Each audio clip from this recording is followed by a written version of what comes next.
Atlanta's #1 radio stations, Swanky 93.3 and The Heat 94.6 radio stations, has you covered. From our studios to our newsroom at K.L.P Entertainment. Listen on all major audio platforms like Spotify, iHeartRadio, Audacity, Apple Podcast, Stitcher Podcast, Google Podcast, YouTube, and more.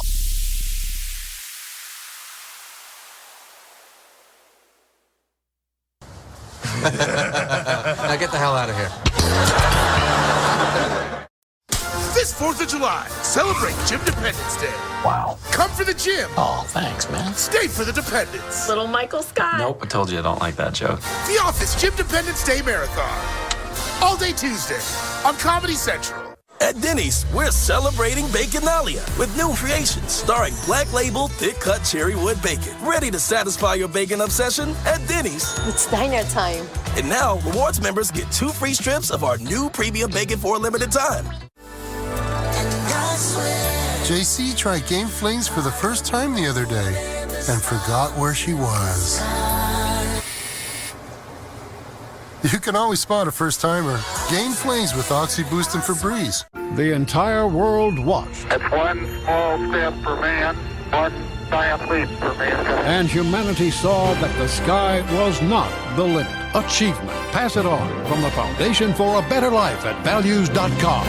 Ladies and gentlemen, here it is. The most listened to radio show on the planet. You are now tuned in to Atlanta's hottest radio show. Even the other stations are tuned in too. K.L.P.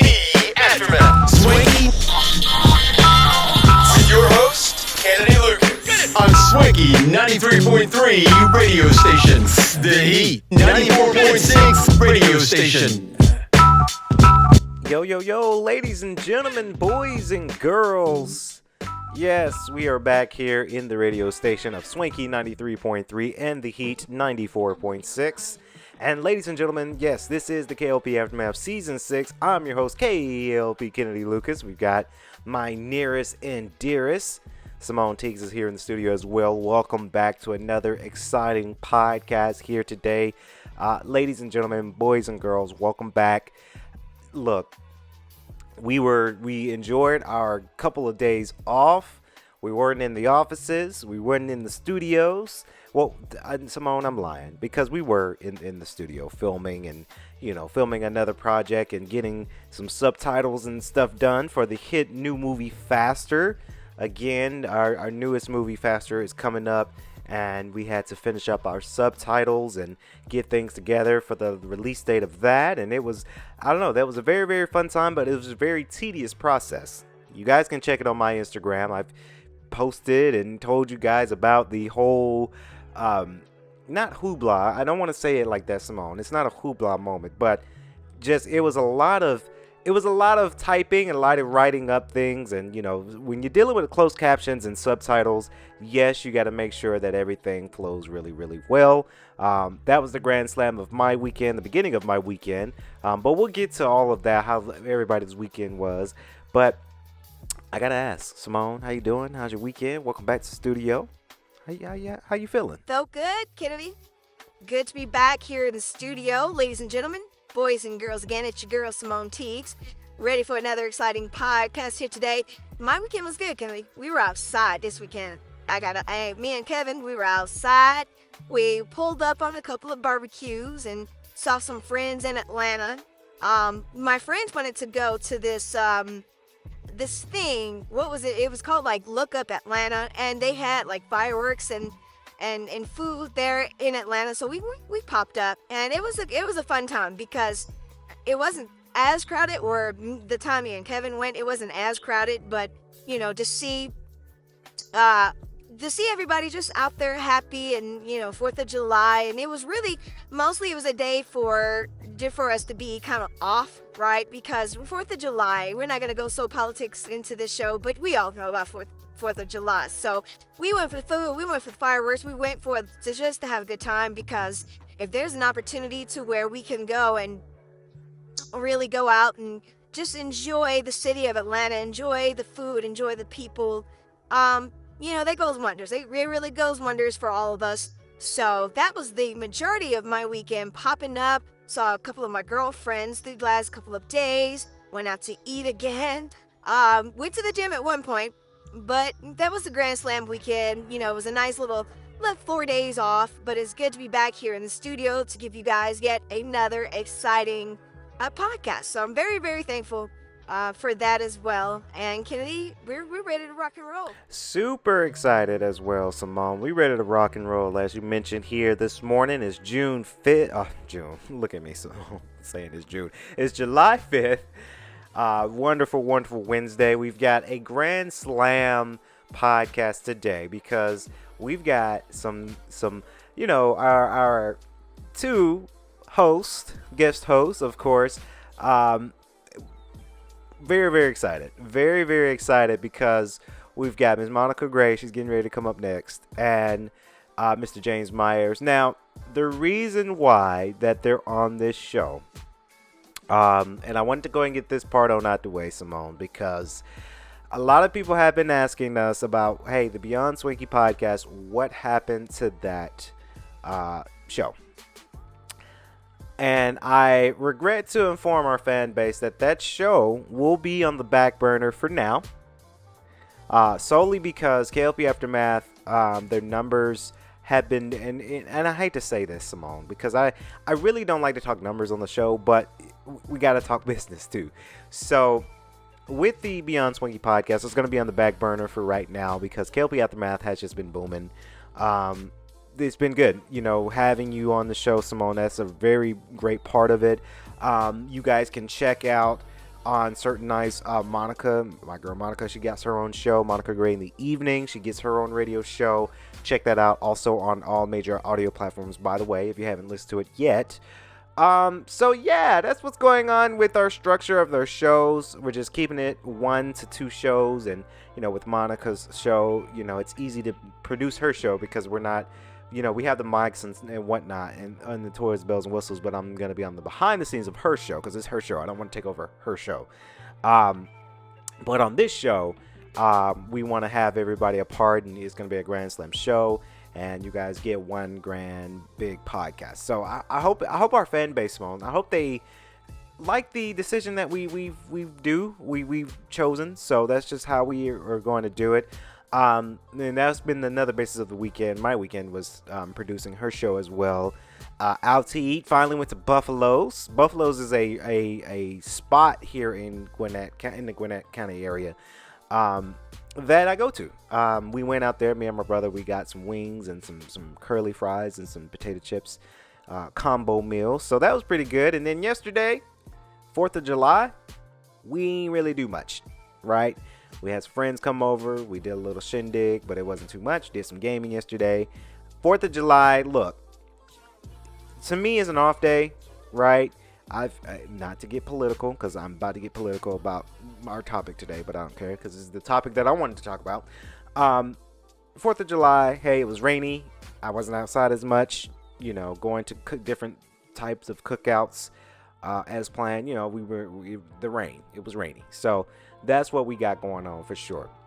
Now, Miss Monica Gray wanted to come on the show, of course, coming back on the show because she has a juicy conversation, juicy topic that I think everybody should know about. Monica, what you got? Hey guys, it's your girl, Monica Gray, back on to the radio, K.L.P Aftermath Season 6. Again, it's your girl, Monica Gray. Check out, and Kennedy, I gotta do a little shameless plug. I'm sorry, because I'm very appreciative of my show, and I gotta plug the hell out of my show. So check out the Monica Gray in the evening radio show. Very, very excited. Very, very thankful.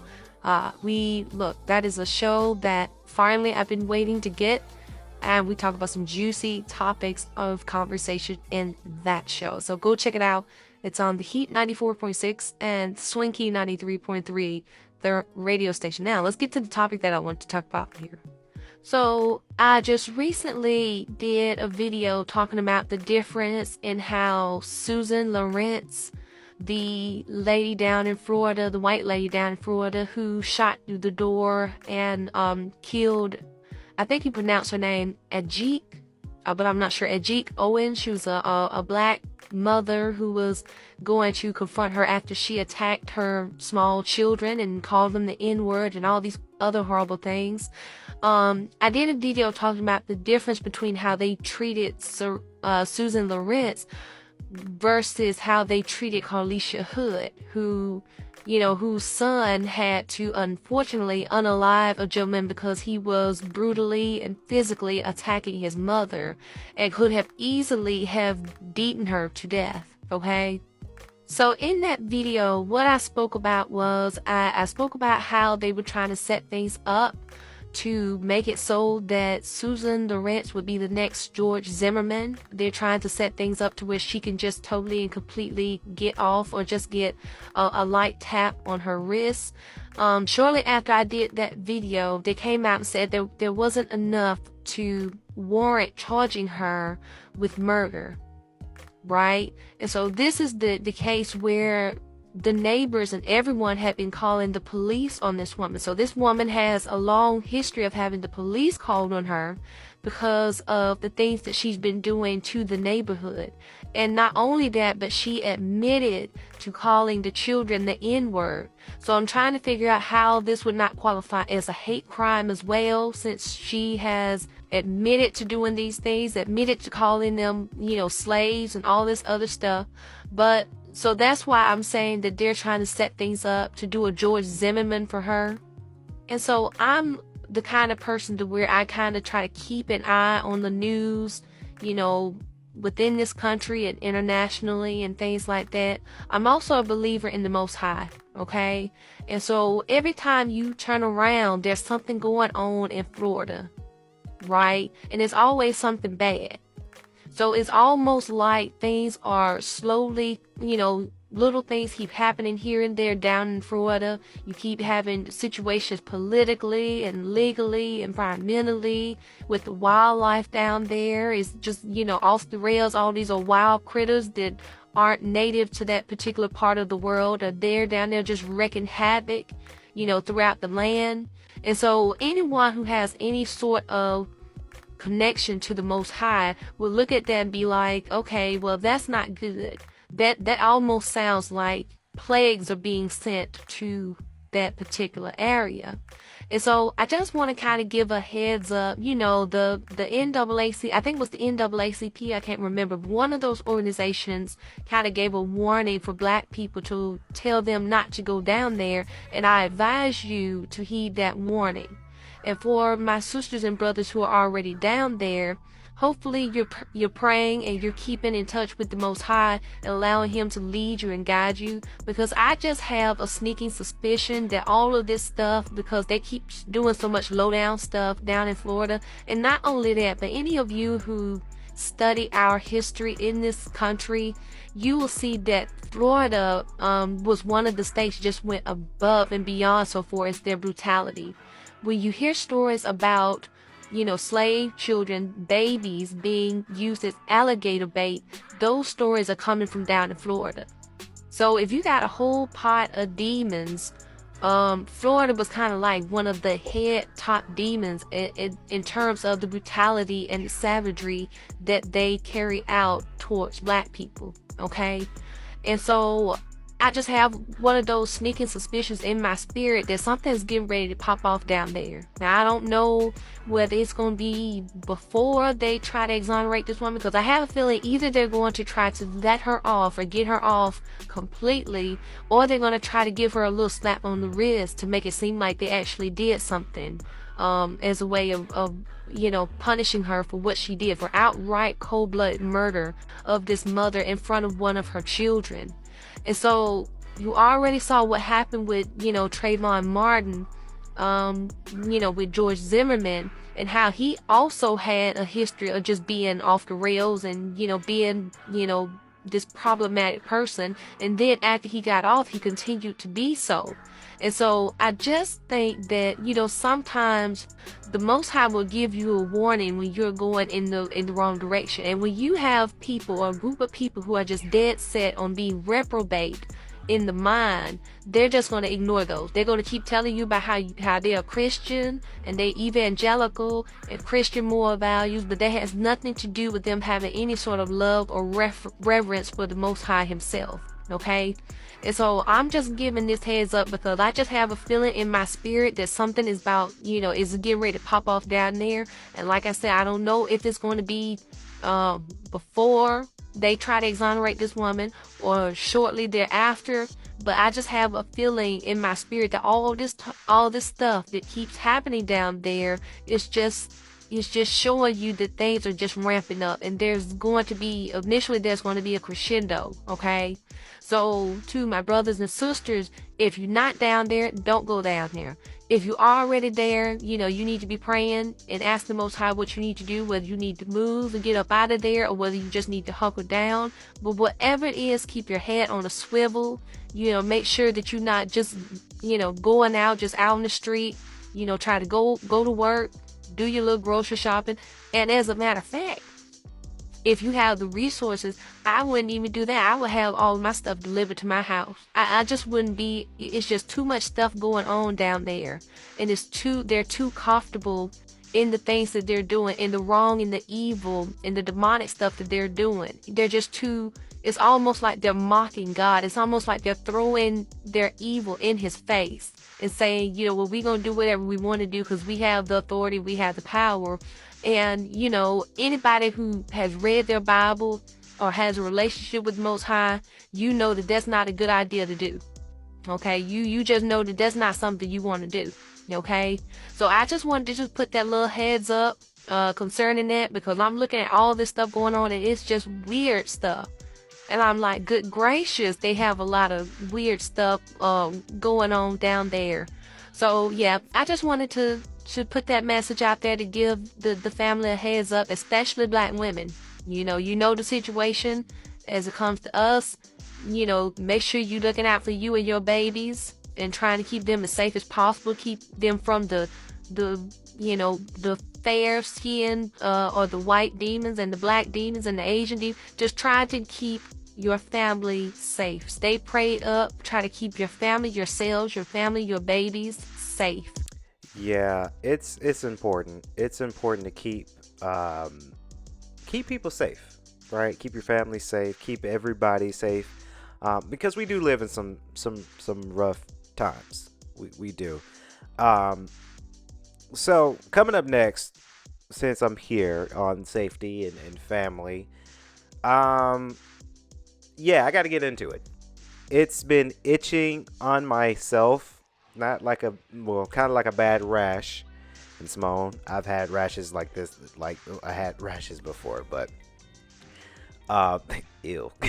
But this topic has been weighing very, very heavy the last couple days. And normally I don't like to talk about politics when it comes to our shows, and we do have some hip-hop news as well, and James is here to talk about sports news as well, so it's going to be a great podcast for sure, the entertainment side. But I would be remiss as a influencer, podcaster, radio show personnel, I don't know, I will feel some sort of remiss if I didn't get to this topic. Now, we all know the Supreme Court did a lot of confusing decisions on Friday, and I wanted to just kind of talk about it. Comment below if you agree, if you disagree. We are a friendly podcast. I do welcome a lot of opinions on our show. Just be respectful, and I say that because I've had trolls before that just would say anything harsh and rash just to get the attention. Again, we welcome comments and whatnot, how you feel about this. We welcome that. Just be respectful in the comment box, not only on YouTube, but on like iHeartRadio's comment box and Audacity and Google Podcasts' comment box. Just be respectful. But I need to dabble on into this topic of conversation because it really grinds my gears, Simone and Monica and James. It really got to me today. Well, not today, the last couple days. Now, coming in, Supreme Court ruled a lot of confusing decisions. First decision, obviously, student loans. Now, Biden has been trying to have it to where he shaves off about $10,000 if you took on financial aid loans. Shave off about $10,000 just to help you out. Now, it's not going to be a full loan forgiveness for a lot of people, but maybe this could help you, or maybe it can't help you. I don't know. I don't know everybody's financial aid situation. We don't know anything about this, but I'm just kind of confused about how, we're in this society where COVID hit us very, very harshly. It did. Let's be honest. It hit us. A lot of people are not going to be ready to start paying off their loans. Let's call a spade, simply because things have become more expensive. I went to the grocery store a couple of days ago. I want to say it was Saturday, because typically I go to the grocery store on Saturdays. So I'm over here looking at the prices of breakfast bars. For an example, like the almond breakfast bars, back in the day, those things, a box of I want to say a 12-pack small, the box of 12 packs used to be $1.20 at Kroger. Now, them shits is $2.15. Right? Same kind of deal. I needed to get some cream cheese. Now, obviously, Philadelphia is the branded for cream cheese. Of course, you're going to pay $5 because you're paying for the brand. The little tidbit about me, when I go to the grocery store, I don't buy the name brand stuff. I don't. It's expensive. It does the same thing as the knockoff brands. I don't care who disagrees with me on that part. If you get something that does the same thing, but it just doesn't have that brand name on it, and you're saving a couple dollars, ain't nothing wrong with saving a couple dollars. Because honestly, I've saved a couple dollars because I've been buying off-brand stuff. Now, obviously, sometimes the off-brand stuff may not work as much as the branded stuff, but sometimes, hey, you need to save money, you buy the off-brand. You do what it does what it need to do, right? So, case in point, we're not ready to start paying back our loans yet. We're not at the, I don't care what people are saying on the news. People saying, oh, our economy's better now. No, it is not. Right? Because a lot of things are expensive. Groceries is high. Gas is high. Right? Products that we want to buy are high. Things are high. So I can kind of understand, and I'm not swinging for the Republican or Democrat. I'm neither, right? But I can kind of understand that Biden say, okay, let's shave $10,000 from student loans. Maybe that can possibly help somebody, right? We'll take something out of nothing, right? So the idea was, to me, the idea was okay, right? It's just trying to shave off student loans, and we all know, right? A lot of people are saying, hey, well, you decided to take the loan. Yes, we did. And the reason why people decided to take loans to go to school, because back then, people needed to go to school in order to get a good job, right? A lot of people are going to or trying to go to school to educate themselves, because some of these jobs are not going to hire somebody based off skill. That was back then. Nowadays, jobs don't want to hire at all. Right? Some jobs want to hire, say they're hiring, have you go through the application process, and they'll give you that email. We all have gotten that email before. Sorry, thank you for your application. We regret to inform you we've moved on to another candidate. No, you just wasted people's time. Right? Because HR says, hey, you need to put out an ad for a job for hiring, so that way it makes our company look good. It's law. It's HR. It's an HR thing. You can't go against HR. So that's what I feel like some companies, they really just hire just to say, hey, we're hiring, but we're really not going to hire. Right? It's an HR thing. They're telling us to do it. So, we're just going to hire. Some jobs are really looking for people. Right? It's jobs in education. Right? Universities they're looking for people. Now, I say to a lot of universities, you can't hire, but then try to pay people pennies for a long list of tasks that you want them to do. You need to start paying people what they're worth, right? Because a lot of people, unfortunately, are leaving education simply because they're not making enough money, and they don't see any pay raises going up. Unless you're a professor or a dean, if you work any other departments in education and you're not getting paid well, that's why people are leaving, because they say, nah, I'm not making enough money doing this. I could be making twice as much doing something else. So that's a keynote to a lot of universities, like, hey, pay people what they're worth, first of all. So obviously the Supreme Court, Simone, they declined that deal. It didn't go through. And they say, oh, everybody's supposed to be ready to pay back October 1st. That's not going to happen. I'm sorry. I wish our economy was better. I wish people felt comfortable to say, yeah, I'm ready to start paying back my student loans. But no. And it's kind of sad for that aspect, simply because a lot of people, a lot of young generations that's after us, they're thinking, oh, I don't want to be in debt. Screw going to college. I'll just work. Right? Because it seems like the better option, just to work and not have your credit score affected and not be in loan debt. Right? So, because we're living in this society too, like a lot of jobs don't even care if you got an education, right? You can flip burgers at McDonald's and make $20 an hour, right? So generations that's younger than us, they're probably gonna say, oh, I just work at McDonald's because I can make $20 an hour. I can get a roommate, I can get a cash car, and I'll be straight, right? That's where I feel like a lot of generation people that's coming in, that's going to say, hey, I don't want to be in loan debt, so I'm good on this. Right? So it's interesting. It's so interesting that this happened for us, for sure, in our economy. But I don't think, Simone, honestly, we're not going to be ready to pay these loans back in October.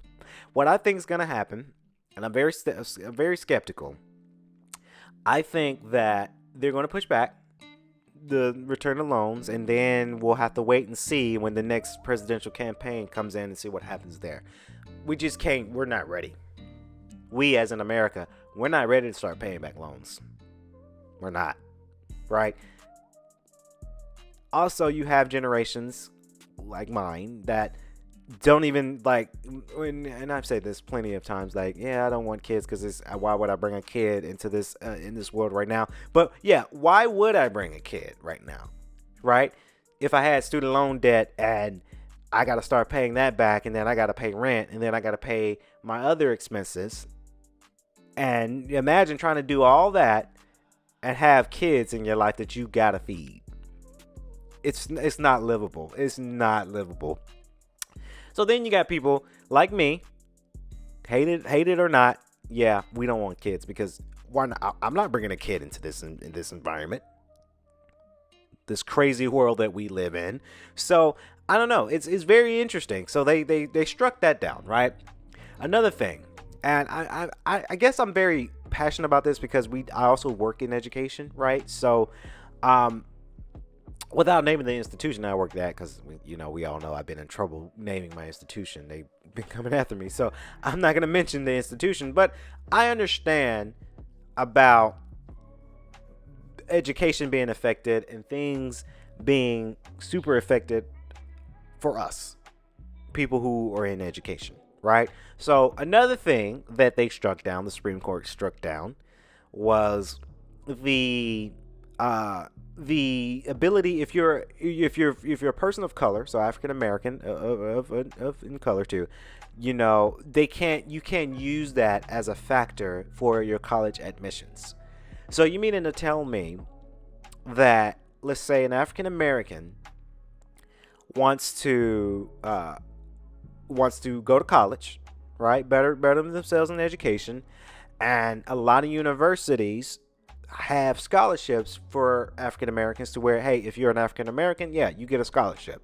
So you meaning to tell me that, from my perspective, guys, this is where I viewed it. I might be wrong, I might be correct. Comment below.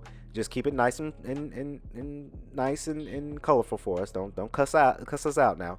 But you mean to tell us that if you work really hard to get in college, you're a young African American, and you find a scholarship, I don't know what it's called, but the scholarship to where if you characterize and if you are described as African American, you get a scholarship. Universities now have the right to revoke that, making it harder for us to go to college. That's technically what the Supreme Court is kind of telling me, right? I don't think that's fair. I know I say that because life ain't fair, but that's just really, really wrong, because now you making it even harder for us to go to college. That's what you're saying. Where your average Schmo Joe who can't afford it and have to take loans, unfortunately have to take loans to better his education, you're shutting that down because you don't think is a factor of being African American in admissions for college. These are the people we elect, people, that serves on our Supreme Court, right? I'm sad. I'm upset. It doesn't make any form of sense. There was another thing the Supreme Court says that, hey, certain smaller businesses can refuse LGBTQ communities, right? So if you're in the community, now businesses have the right to refuse you because you're in the community, in the LGBTQ community. Unfortunate. Very, very unfortunate. I say to a lot of people with that stand, be careful where you go. I mean, you're going to see discrimination everywhere. That's unfortunate, but that's life. You're going to see that everywhere. Don't be in the boondocks, the countryside, boondocks, the yellow belly type areas. And I ain't racist to it, but just if you're in the community, because that's where I feel, and I don't care, I'll say it, that's where I feel that's the most discrimination against the LGBT community, is the country, backside, backwood, yellow belly type areas. So you wouldn't catch me there. I'm here in Atlanta, or we're all here in Atlanta. You rarely gonna see that in Atlanta. But just be careful where you go, honestly, when it comes down to that.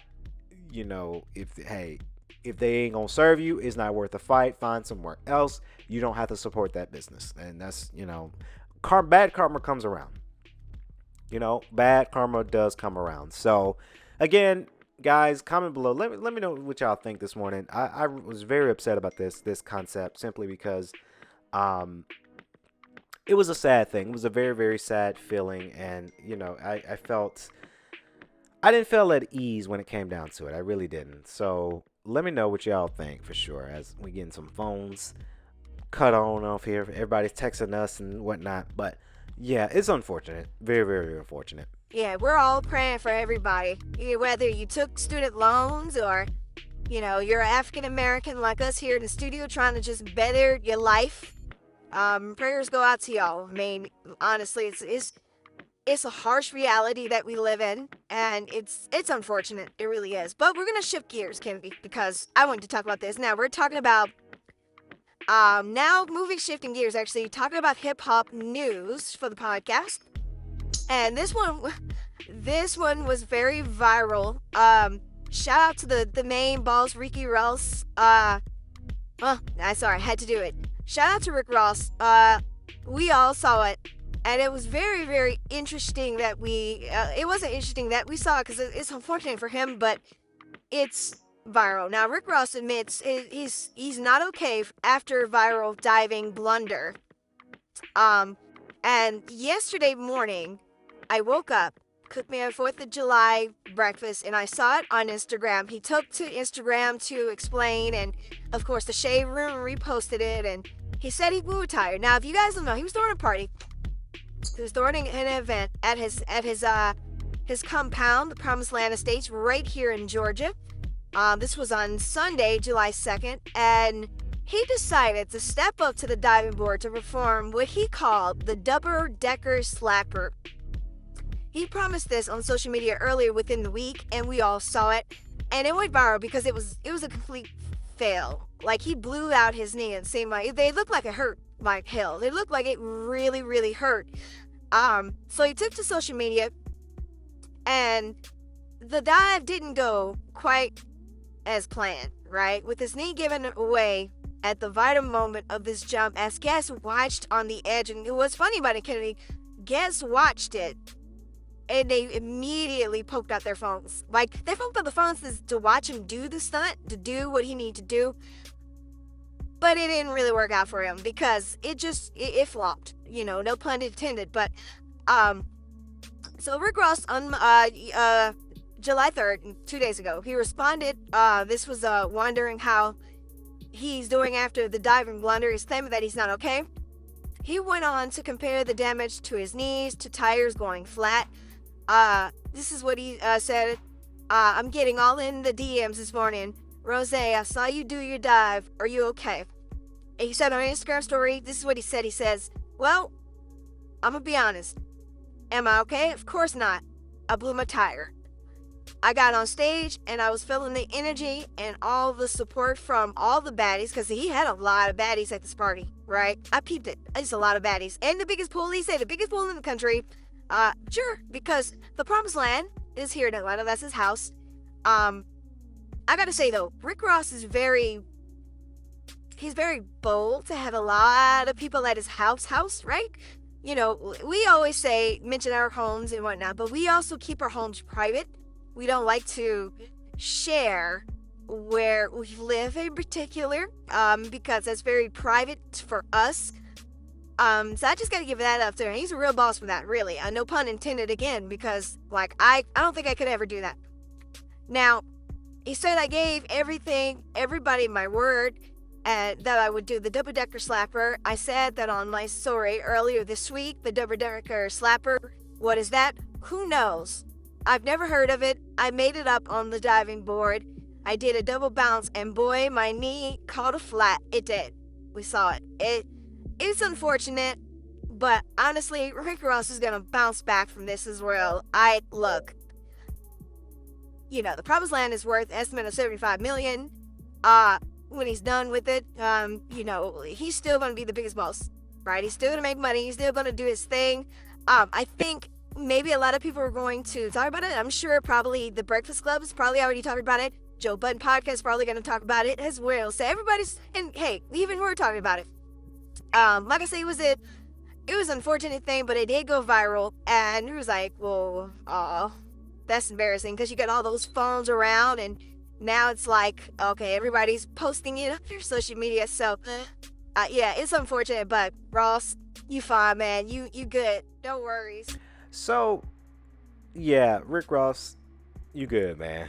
I try not to laugh, but I kind of smirked, and I feel bad because I'm a huge Rick Ross fan, but hell, he richer than me, so I can't even laugh too much about it.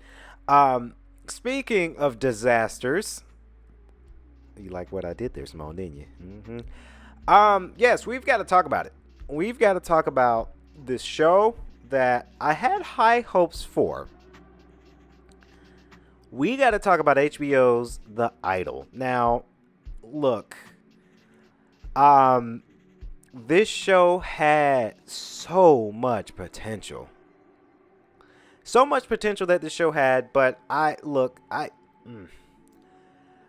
wish they would have just had a little bit more oomph into this episode or this show series. Now, the Idol finale, this weekend's controversial HBO show, ends with a twist.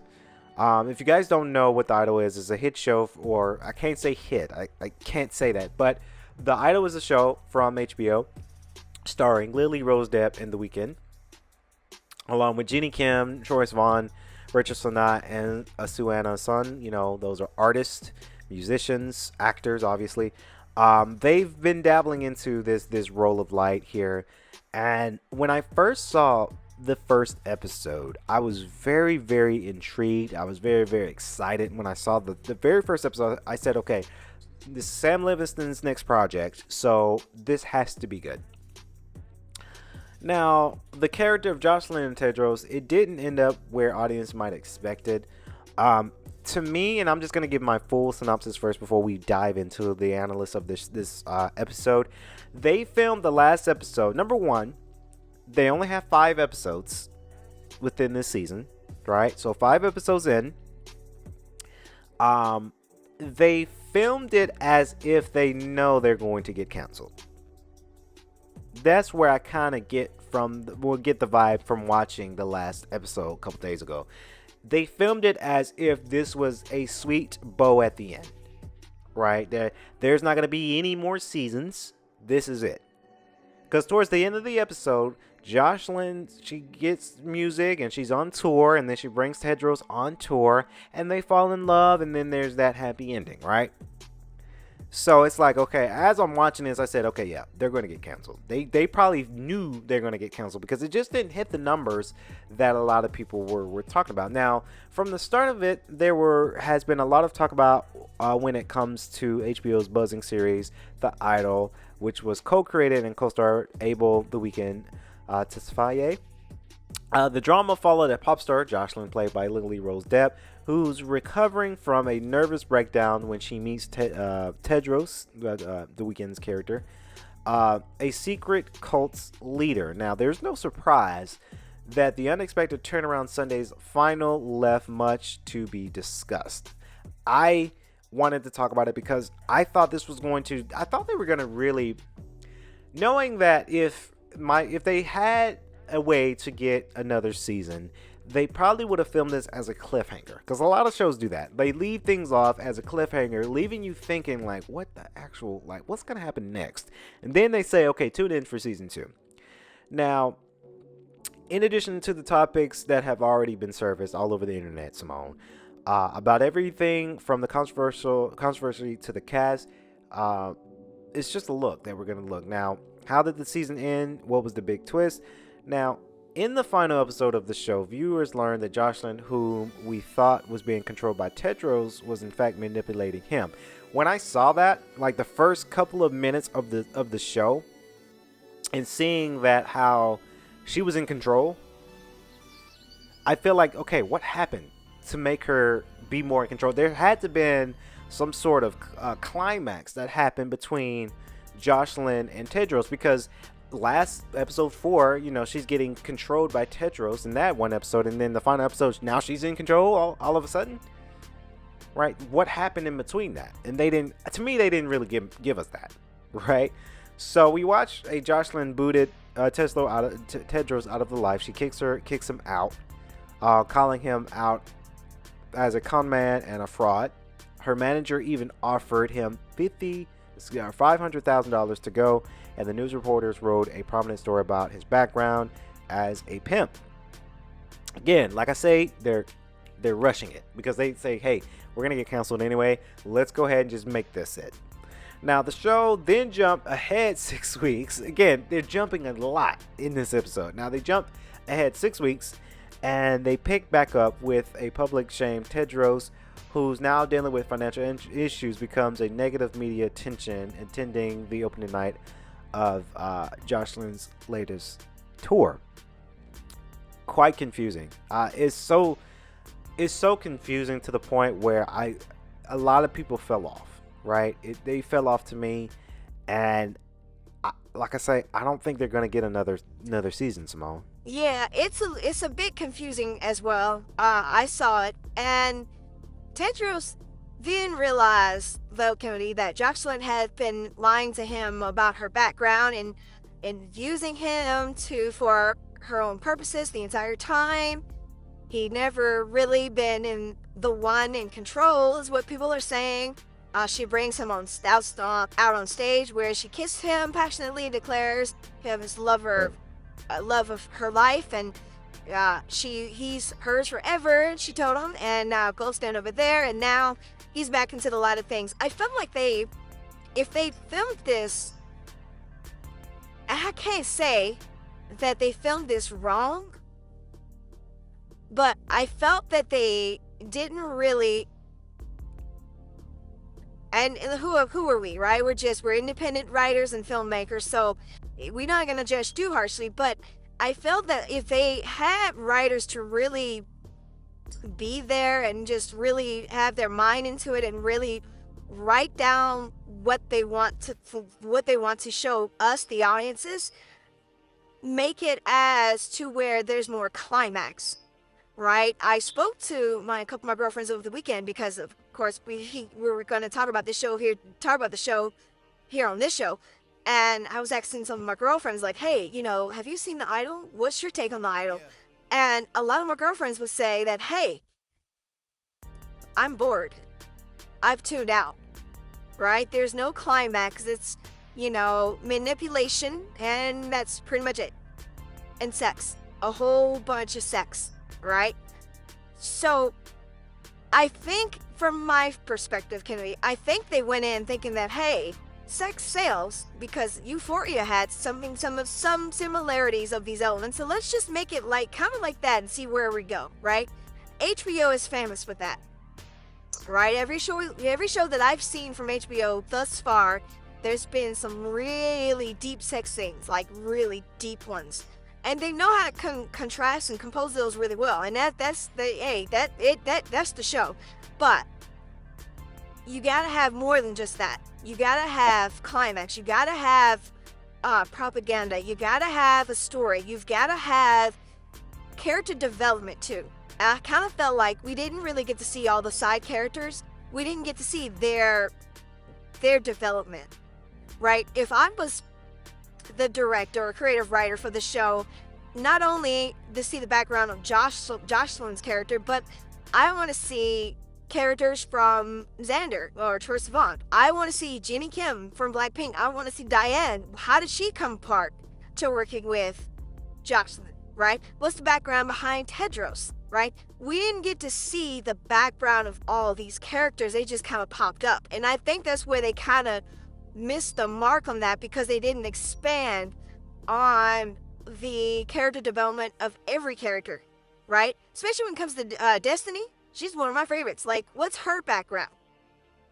That's all I would like to see. What's everybody's background into this show, so that way we know, okay, this is how they led up to Jocelyn, right?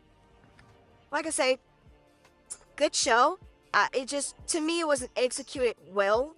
Their scores probably went down on the rating scores as well, because it was a big twist. And it just wasn't as, it just wasn't as good as I wanted it to be. But, it is what it is. Now, we do have some fan reviewers who reviewed this. Now, this person, Mr. AA, gave this show a 5-star. Now, granted, this was 3 weeks ago, but this was the most important, and actually, let's do another review a day ago, right? Because this is more accurate. Iwan Stetska, they say a 5-star. They said the audio is an absolute stunning piece of art. Finally, actual art coming out of Hollywood. Lily Rose did a unbelievable performance, amazing perfection in acting, and that's the one thing I agree with this review. Yes, the acting is amazing, right? There's nothing wrong about the acting. It's just the execution, to me, wasn't that great. Now, the best show in decades. Bravo to Johnny Depp. Lily Depp has finally taken your lessons to the next level. Stunning femininity, sexuality, extremely challenging performance, amazing actors all across, gorgeous music, and the music was great too. Like, they had Martine in there, of course, The Weeknd. It was the executive producer, so you're gonna hear a lot of The Weeknd songs. He's smart too, right? Because now he has the Idol soundtrack as an EP, right? That's his business. The future is here. The music is taking on a new meaning. Can't even describe. Of course, that's what that reviewer says about the show. And then we're looking forward to a bad one. Now, this was about 2 weeks ago, but we'll read it. 1 star from Grace Hagen. They say, I do not like the beliefs and motives behind the creative team, because this significance in dialogue, I don't think I said that right, can me, throughout the film tends to answer the assumption that consumers has, and in many ways I feel that my assumption about Abel Tesfaye, and Sam Livingston had a abnormal fantasization of female sexuality is correct. I kind of agree. I agree with that, because, like I mentioned, it's a bunch of sex in this show. Like, you can't even watch this with your kids, right? The show easily could have concealed their deeper motives, but the 3rd episode confirmed that this show is not about exposing the exploitative aspect of the music industry as a form of the critic, of course, but as a part of the world exists. So what? That's a question mark they ask. I agree. You know, it's a lot of sex in this show, right? You've got to have the stomach for it. You can't watch it with your kids. You got to watch it at low volume because there's a lot of moaning. And, you know, let's say you're watching something and Lily Depp's character is moaning, Jocelyn's moaning, and your parents walk by, they gonna think you're watching porn, right? But like I say, I agree with you, Kiffy. Show could have been good. Acting is amazing, but it just didn't hit it. And as you say, because we both watched it, you know, the final episode, and yeah, I don't think they're going to get renewed either. Agree, Simone. Yeah, I sigh this morning because this show, gosh, this show had so much potential. It did. It just didn't. Yeah, it didn't hit right. It didn't hit right. So like I say, Sam lives there. I think he's gonna be fine. He'll probably be like, okay, well, this show didn't work. I'm going back to Euphoria because that's the money maker, really. But oh man, this show had so much potential. And it just didn't. Yeah, it didn't hit right to me. It really didn't. Now we've got James Myers up in the studio, and he's gonna talk about sports. Yeah, he's talking about them Lakers.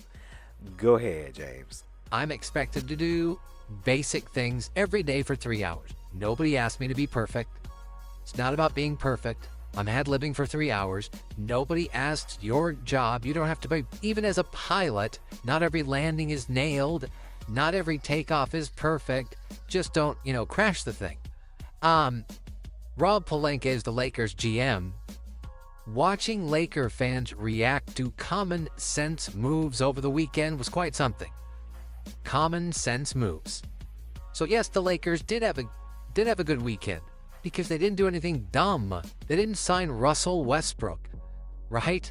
So Pelinka moved off Russell Westbrook. That was an obvious move. There's no reason for a parade. Why just sign him? So first of all, they retained 2 guys they needed to. Austin Reeves, I like him a lot. Don't love him, but they got a reasonable contract. And they retained him. They should. Not a pure point, not a pure shooter, but he plays well with LeBron. He initiates contract, can get other guys into foul trouble, works really hard. It's a reasonable price. They also retained Rui Hachimura. Long, nice body type. In today's NBA, can guard the wing, good size. We saw Denver winning a title with size. Milwaukee won a title with size. I like Rui. Good players. Sometimes great nights, but good players. And Rob Pelinka smartly retained them. He also added size to help Anthony Davis. He got Jackson Hayes, who's had some off-court trouble. Really, really talented young big. AD sometimes overwhelmed against Jokic and overwhelmed against the big when he's the Lakers' only big down low with size and athleticism. So Jackson Hayes is a nice piece. AD also gets hurt a lot. He's going to miss 25 games. So Jackson Hayes, good common sense piece, comes with a little baggage but talented kid. They also added shooting with Gabe Vincent from Miami. Now it should be noted, Pat Riley, who's brilliant, would not pay him what the Lakers would. But he did shoot 38% on threes in the playoffs. He was very good in clutch situations. Miami in the playoffs, Lakers last year in the playoffs. LA's a big stage. I like the Gabe Vincent contract more probably than I'd like to sign him for. But he can play, and he's played in big games. But Pat Riley did let him go. They also moved off Dennis Schroeder, who's been a bounce around the NBA guy for a long time. Talented, played hard for the Lakers, but a very erratic player you can't trust. Now, I would have bailed on D'Angelo Russell, but Rob Pelinka deserves credit. It's only a 2-year deal, meaning after next year, it'll be an expiring contract player. You'll be able to move him. He also can shoot. Now, he's erratic. He was awful against Denver. He's untrustable. He was benched. I would have tried to move off him. I'm sure the Lakers looked around for another guy that could add shooting, probably didn't want to pay for it or couldn't find him. So I even get the D'Lo move. It's a 2-year deal. Those are the best deals. If Kyrie Irving's deal with Dallas was 2 years, it'd be a lot better than 3. You have him for a year, you can move him after a year. None of these moves are Danny Ainge. They didn't reshape the roster. They retained the right two guys. They acquired some nice players. Cam Reddish is a nice player. They got him for a nickel. It's not going to change anything in May and June. And if LeBron and AD do, as they are prone to do, get banged up in the regular season, hopefully cross your fingers, not late in the regular season, none of this stuff's going to matter. These aren't guys winning playoff series. But the Lakers have been such a mess for most of the last 9 and 10 years that competency is viewed as revolutionary. These are basic moves that any smart GM could make. I liked almost all of them. Austin Reeves, absolutely want him back. There's a reason there wasn't a gigantic market for Austin Reeves. He's an old 25, lot of years at college. We're closer to his ceiling than anybody wants to acknowledge. He averages 10 a game. I think it'll go to 15 or 16. He's the third best player on a playoff team, but if AD or LeBron got hurt and he had to be the second, you're not winning a playoff series against the Western Conference team next year because most of them are better. Don't turn competency and GM 101 into revolutionary. Nobody reshaped the roster, brought back the right guys, moved off the right guys, got some cheap contracts. It's a nice weekend for the Lakers. All right, so I was watching this weekend the greatest Major League player of my life, the single best Major League Baseball talent of my life. Yeah, it's not close. It's Shohei Ohtani. Now, I wasn't around for Babe Ruth or Ty Cobb. He's better. Bo Jackson was good. He couldn't pitch. Shohei Ohtani had quite a weekend. Bomb after bomb after bomb against the D-backs. Does everybody understand what we're watching here? He leads baseball in all the big power stats. Extra base hits, OPS, RBIs tied, home runs. He's also 7-3 on the mound. He doesn't really have a comp. You could say, well, MJ was the best offensive player and defensive player, but we demand that our NBA players actually play defense. Everybody except James Harden does. I'm talking about maybe Michael Phelps, who won 23 gold medals. The next closest was 9, and he was dominant in multiple swim categories. That's about the comp. Michael Phelps, the greatest Olympian of all time. But this is what globalization does, and it's an amazing thing to sports. The best 2 NBA players now are Giannis and Jokic. Highly skilled bigs. And in America, the way it works is that specialization in a lot of different fields is key. Probably because of our capitalistic nature. The more money you can make, the better. Everything's about specializing in this and specializing in that. If you're in tech, you're a programmer or you're a coder. It's specializing. And in sports, you can shoot threes well. You're a rim protector. Now, LeBron was the exception, did almost everything well, but he's never been a great long-distance shooter. But Europeans are different. The world is different. It's not about specializing. It's about if you want to get to America and make the most money in professional sports, because that's where all the money is, outside of international soccer, the big money in basketball and baseball is in this country, it's be great at many things, make yourself better, your team better, highly skilled. You watch European basketball players.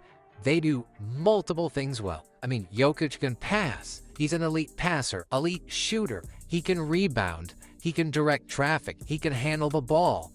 Never had a center like Jokic. Embiid won the MVP, but it was more of an anti-Jokic vote. He's a much more layered player, and it's not particularly close than our bigs, especially the old bigs, like the Wilts and the Shaqs, or the Hakeems. And Shohei Ohtani does everything well. And what's remarkable is how he garners all this power. He's 210 pounds. It's unbelievable. He's got like Aaron Judge power, 210-pound guy. He runs. He hits for power. He hits for average. He's a dominant pitcher. Highly skilled at a lot of things. It's part of what I'm watching with the globalization of sports. Now, I don't know if those players will always be as popular as domestic players. It is clearly an advantage in college basketball to be on television during March Madness and introduce Zion to us. You know, we didn't watch Jokic or Giannis first couple of years unless you were in Denver or in Milwaukee. But Shohei Ohtani There's just nothing else even close. I mean, I love Bo Jackson. Wasn't pitching. Unbelievable weekend by the best pure. I know you love Babe, and I know baseball fans romanticize the past. I get it. It's the sport. That's why there's so many great books on baseball. That's why baseball's so great on radio. It's the sport of storytelling and history and lore. Football's about next Sunday. NBA's about the playoffs. Soccer's about the next goal. But I know we romanticize, but Babe didn't do this simultaneously. This is absolutely remarkable. Thanks, James. Of course, it's always good to have my peoples in the studio. Of course, with Monica, James, Simone, Tyrus, you in the back, producing. Look, Grand Apollo was up here too, guys. Y'all met him. Yeah, they met him, by the way, guys. Grand Apollo, famous director, coming up director, artist, getting ready for Faster. Look, that movie's gonna be, oh gosh, I wish I could talk more about it, but I can't even talk about the movie yet. So good. So that's gonna wrap it up here on our podcast episode, radio show this morning, the K.L.P. Aftermath Season 6. Hopefully you guys enjoyed this one. I've had so much fun. Thank you to our fan base, our viewers, our listeners throughout major audio platforms and YouTube and Facebook. I really do appreciate you guys. Thank you so much for staying tuned. It's good to be back in studio from a long weekend, and we've got more podcasting to do later on. Also, check out my Amp Up show. Of course, Amp is the app that you guys can get. Of course, go to the App Store, type in Amp, type in Kennedy Lucas, and then there we go. We've got my latest podcast that I did. One thing Amp is doing is they're putting the podcast on demand. So when I podcast on Amp with live music and talk about some interesting topics, it's there for 2 weeks. So if you miss the live stream, you can tune in on demand. You can see what we're talking about on the Amp exclusive show. So again, check us out over there. Thank you everybody that listened to this morning's radio show from the Heat 94.6 and Swanky 93.3. And speaking, gotta get this one out, Simone. Speaking of Swanky, follow our official Instagram for Swanky 93.3, the radio station. Now, the Heat has their Instagram. Now, we finally got an Instagram for Swanky 93.3, the radio station. We post radio content, media content over there. We got over 100 followers right now because we just started it, but follow us over there. Again, it's just Swanky Radio 1. Again, it's Swanky Radio 1. Follow us on Instagram there so you don't miss our content when we upload next, and a bunch of promotions over there as well. So that's going to wrap it up here on our podcast show, K.L.P. Aftermath Season 6, with your K.L.P. Kennedy Lucas and Simone Teags. Simone, it's always a pleasure. Until then, I always say, stay safe, stay swanky, peace.